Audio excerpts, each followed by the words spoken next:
Assalamualaikum warahmatullahi wabarakatuh. Selamat pagi anak-anakku sekalian. Apa kabar hari ini? Alhamdulillah jika kalian selalu dalam keadaan sehat walafiat ya. Anak-anakku sekalian, hari ini Bumi akan membahas materi pelajaran yaitu ilmu pengetahuan alam pada tema 3, subtema 3. Yaitu pentingnya menjaga asupan makanan sehat. Nah, anak-anakku sekalian pasti sudah akan paham makanan sehat itu apa gitu ya, anak-anak ya. Nah, untuk itu sebelum kita memulai kegiatan kita pada hari ini, marilah kita sejenak berdoa menurut agama dan kepercayaan kita masing-masing. Doa dalam hati dipersilahkan.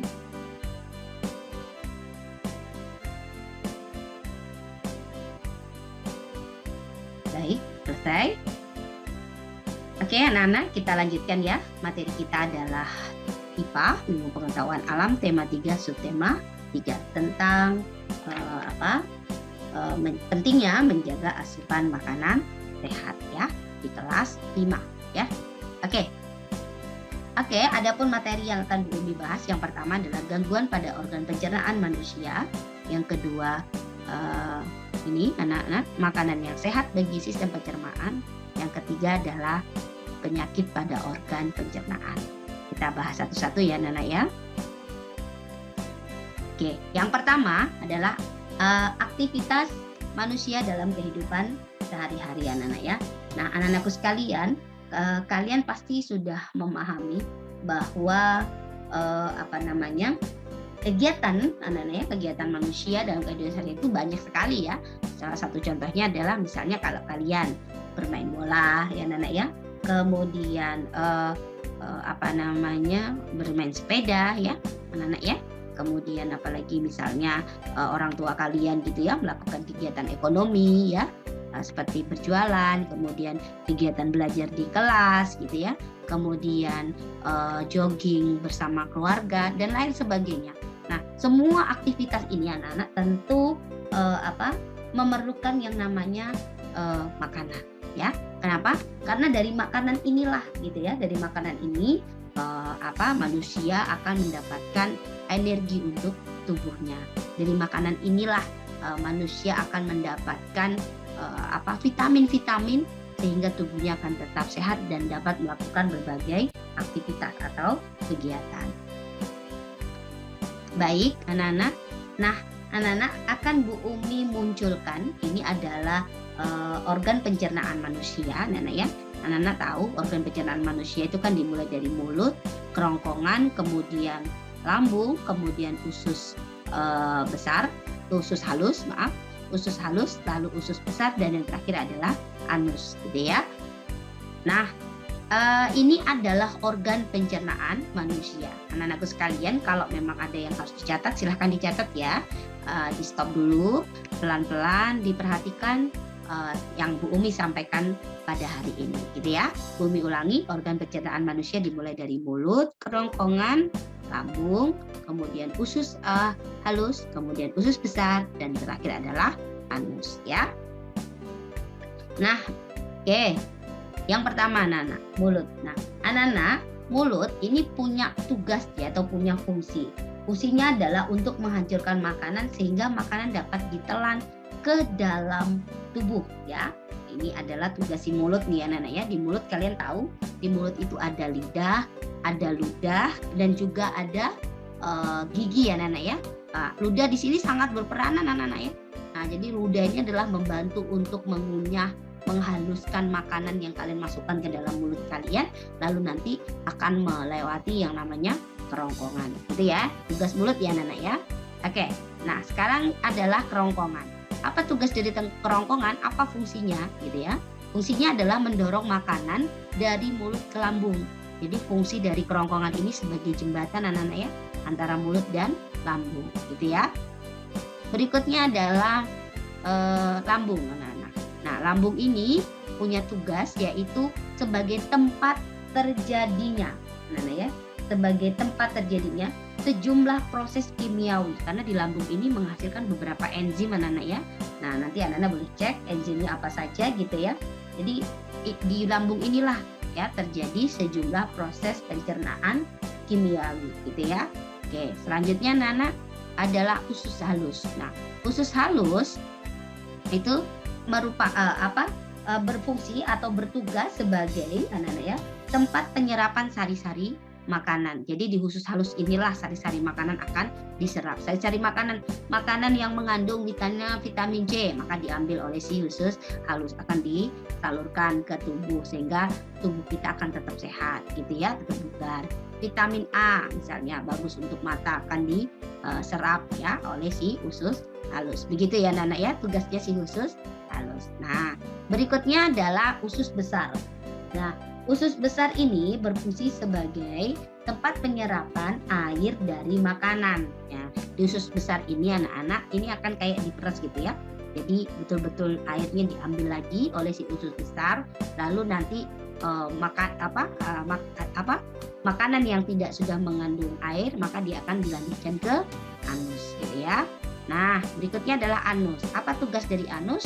Nah, tugasnya adalah tempat pembuangan sisa-sisa makanan. Jadi sisa-sisa makanan yang sudah tidak diperlukan oleh tubuh maka akan dilewatkan lagi atau diteruskan lagi ke anus. Gitu ya anak-anak ya. Nah, ini adalah sistem pencernaan ya beserta fungsinya ya yang terdapat pada manusia. Nah, oke. Berikutnya adalah anak-anak perlu kalian ketahui bahwa sayur dan buah adalah salah satu contoh ya. Sayur dan buah itu adalah contoh makanan yang mengandung banyak sumber serat.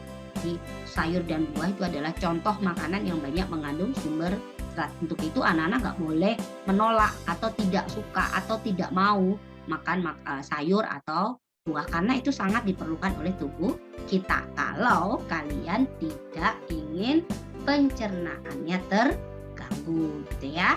Maka sukailah sayur dan buah ya karena banyak mengandung sumber serat gitu ya anak-anak ya. Oke.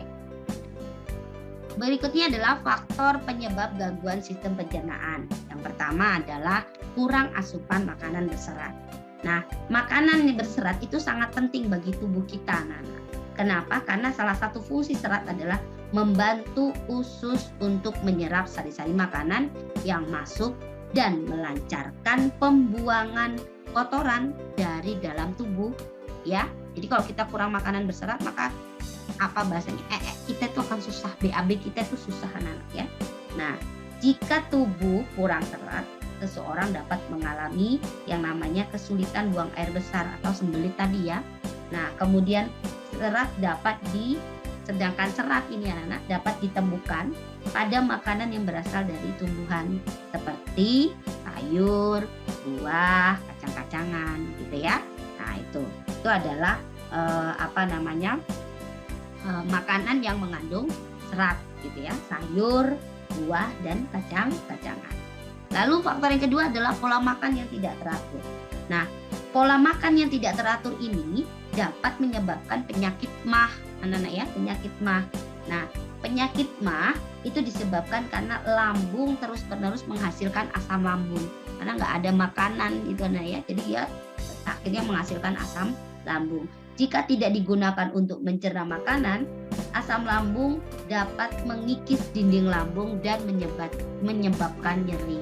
Itu pentingnya kita harus menjaga pola makan kita gitu ya.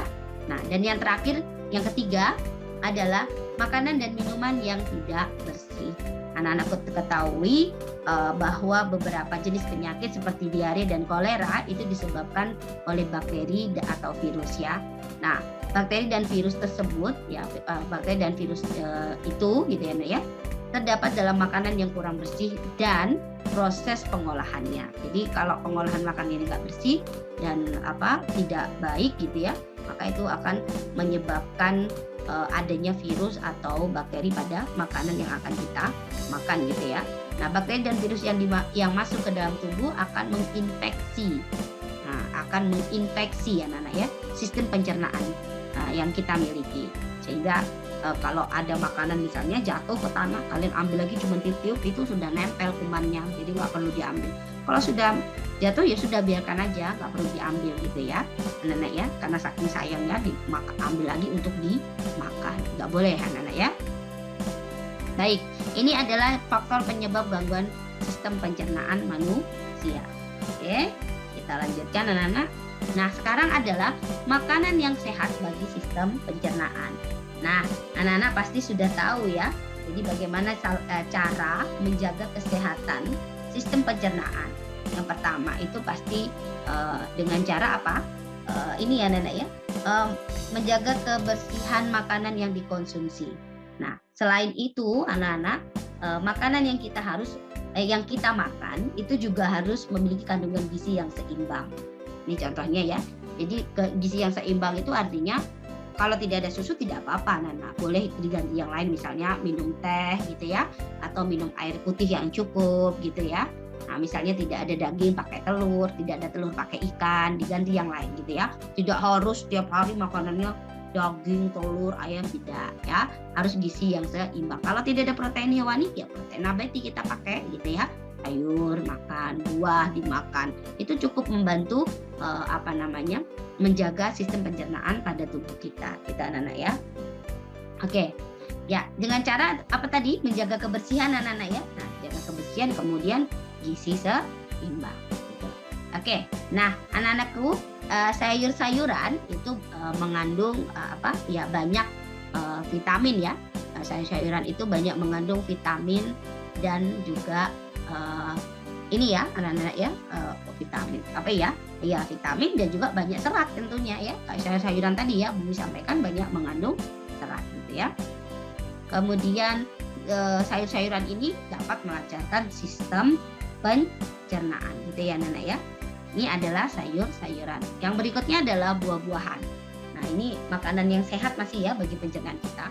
Nah, buah-buahan ini banyak mengandung vitamin. Ya, ini yang vitamin dan juga antioksidan gitu ya. Jadi ini untuk mencegah adanya penyakit gitu ya. Jadi kita harus makan ini. Kenapa kalau orang sariawan harus banyak makan makanan yang mengandung vitamin C. Vitamin C itu kan ada di jeruk anak-anak ya, jeruk, kemudian ada di tomat ya, bagus juga itu anak-anak ya. Nah, berikutnya adalah biji-bijian. Nah, sedangkan biji-bijian ini mengandung yang namanya asam laktat ya anak-anak ya, asam laktat dan juga serat ya, banyak mengandung serat ya, biji-bijian ini. Bijian ini banyak mengandung asam laktat dan juga serat yang dapat meningkatkan jumlah bakteri baik di dalam usus. Jadi usus kita juga perlu bakteri, tetapi bakterinya baik yang dapat membantu sistem pencernaan. Oke. Nah, sekarang berikutnya adalah penyakit pada organ pencernaan. Penyebabnya apa? Penyebabnya adalah yang pertama adalah virus anak-anak. Kemudian adalah bakteri, kemudian kurang serat dan vitamin. Ini penyebab penyakit pada organ pencernaan manusia, ya. Nah, apa aja penyakit pada organ pencernaan manusia? Yang pertama diare dan sembelit. Nah, diare dan sembelit ini anak-anak itu terjadi pada